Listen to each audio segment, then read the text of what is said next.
Орой болоход Есүсийн дагалдагчдын нэг болох Юдэ аймгийн Ариматхтын Йосеф гэдэг нэгэн чинэлэг хүн Пилат захирагчинд очиод Есүсийн шарилыг авах зөвшөөрлийг гуйсан байна. Матай 27-гийн 57.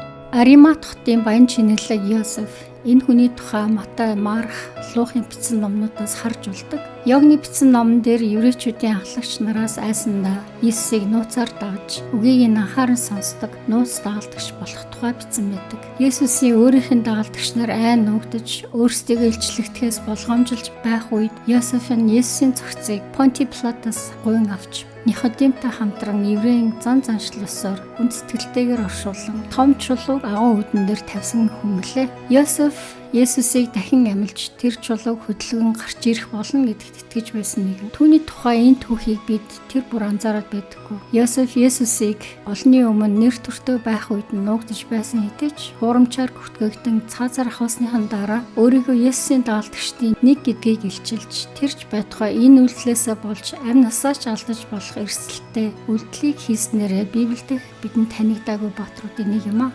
Та Есүсийг ямар ч үед дуулууртаа дагаж түүний үгийг биелүүлж чаддгүй. За ингээд ертөнцийн эзэнтэй яриа. Ертөнцийн эзэн минь бид таныг ямар ч үед дуулууртаа, тууштай, үнчээр хүндэтгэн дагаж байхад минь туслаач. Ариматхтын Йосефт байсан шиг урам зориг бидэндээ өгөөч. Есүсийн нэрээр гуйлаа. Амен.